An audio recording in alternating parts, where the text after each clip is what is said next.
Mister Naseem कुंवर साहब के साथ देहरादून कॉलेज में पढ़ते थे। दोनों साथ साथ देहरादून की पहाड़ियों पर सैर करते थे, परंतु जब से कुंवर महाशय ने घर के झंझटों से विवश होकर कॉलेज छोड़ा, तब से दोनों मित्रों में भेंट न हुई थी। नसीम भी उनके आने के कुछ समय पीछे अपने घर लखनऊ चले आए थे। नसीम ने उत्तर दिया, शुक्र है आपने पहचाना तो। कहिए, अब तो पौ बा रहा है, कुछ दोस्तों की भी सुध है। कुंवर, सच कहता हूँ, तुम्हारी याद हमेशा आया करती थी। हो आराम से तो हो, मैं रॉयल होटल में टिका हूँ, आज आओ तो इत्मीनान से बातचीत हो। नसीम, जनाब, इत्मीनान तो नेशनल बैंक के साथ चला गया, अब तो रोजी की फिक्र सवार है। जो कुछ जमा पूंजी थी सब आपको भेंट हो गई। इस दिवाले ने फकीर बना दिया, अब आपके दरवाजे पर आकर धरना दूंगा। कुंवर, तुम्हारा घर है, बेखटके आओ, मेरे साथ ही क्यों ना चलो। क्या बतलाऊं, मुझे कुछ भी ध्यान न था कि मेरे इनकार करने का यह फल होगा। जान पड़ता है बैंक ने बहुतेरों को तबाह कर दिया।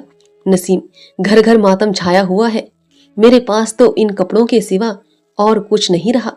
इतने में एक तिलकधारी पंडित जी आ गए और बोले, साहब आपके शरीर पर वस्त्र तो है, यहाँ तो धरती आकाश कहीं ठिकाना नहीं। राघोजी पाठशाला का अध्यापक हूँ, पाठशाला का सब धन इसी बैंक में जमा था। 50 विद्यार्थी इसी के आश्रय संस्कृत पढ़ते और भोजन पाते थे।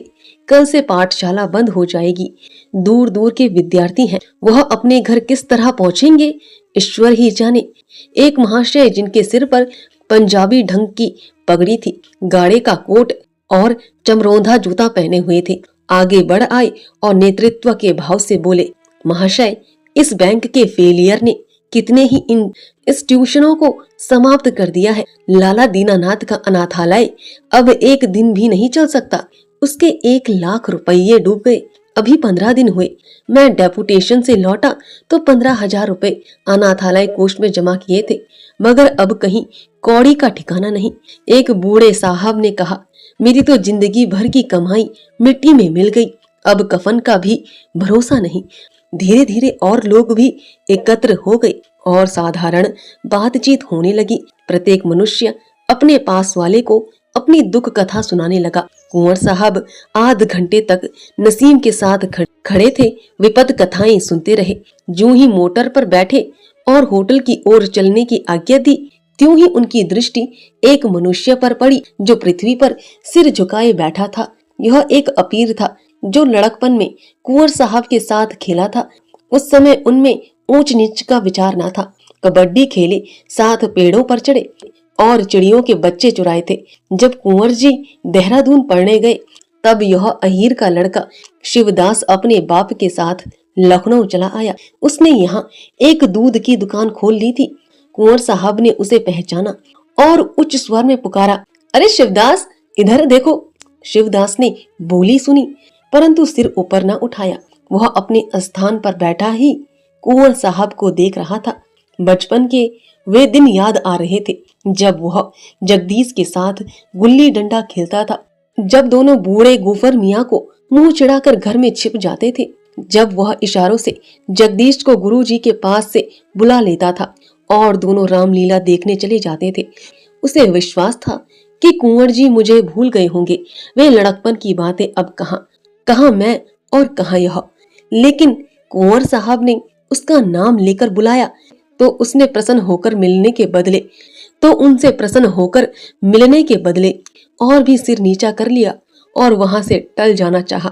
कुंवर साहब की सहृदयता में वह सौम्य भावना था, मगर कुंवर साहब उसे हटते देखकर मोटर से उतरे और उसका हाथ पकड़कर बोले, अरे शिवदास, क्या मुझे भूल गए?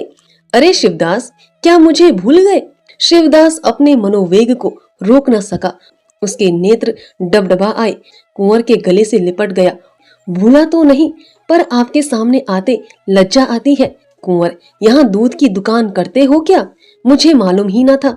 नहीं, अठवारों से पानी पीते पीते जुकाम क्यों होता? आओ, इसी मोटर पर बैठ जाओ, मेरे साथ होटल तक चलो। तुमसे बातें करने को जी चाहता है, तुम्हें बरहल में ले चलूंगा और एक बार फिर गुल्ली डंडे का खेल खेलेंगे।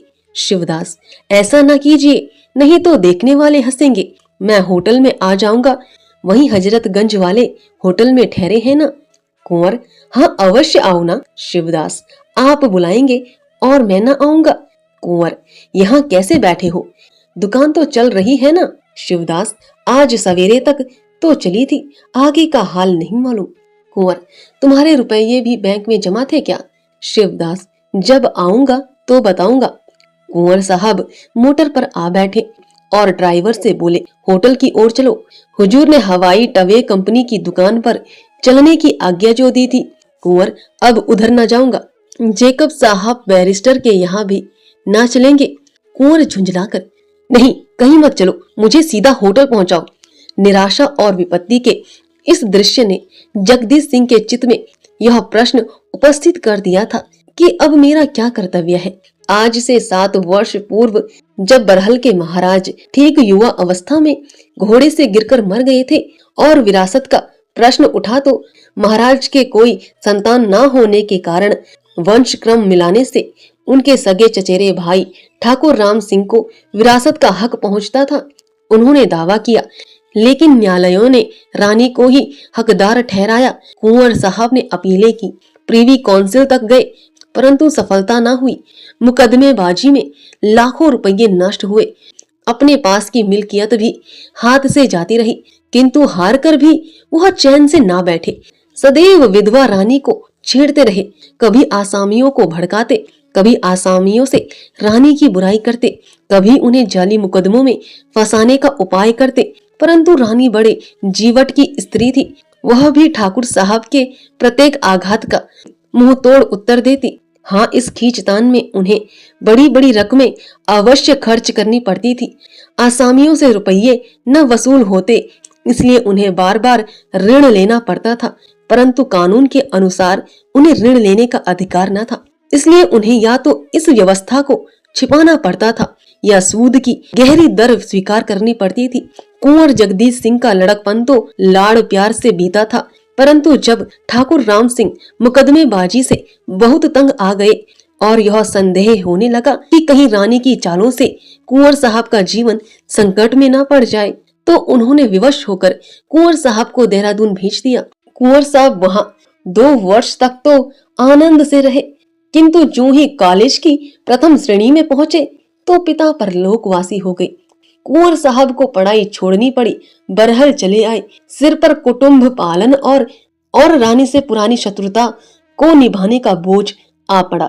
उस समय से महारानी के मृत्यु काल तक उनकी दशा बहुत गिरी रही। ऋण या स्त्रियों के गहनों के सिवा और कोई आधार न था। उस पर कुल मर्यादा की रक्षा की चिंता भी थी। ये 3 वर्ष तक उनके लिए कठिन परीक्षा के समय थे। आए दिन साहूकारों से काम पड़ता था। उनके निर्दय बाणों से कलेजा छिद गया था। हाकिमों के कठोर व्यवहार और अत्याचार भी सहने पड़ते, परंतु सबसे हृदय विदारक अपने आत्मीय जनों का बर्ताव था, जो सामने बात न करके बगली चोटे करते थे, मित्र और एके की आड़ में कपट हाथ चलाते थे। इन कठोर यातनाओं ने कुंवर साहब को अधिकार, स्वेच्छाचार और धन संपत्ति का जानी दुश्मनी बना दिया था। वह बड़े भावुक पुरुष थे। संबंधियों की अकृपा और देश बंधुओं की दुर्नीति उनके हृदय पर काला चिन्ह बनाती जाती थी।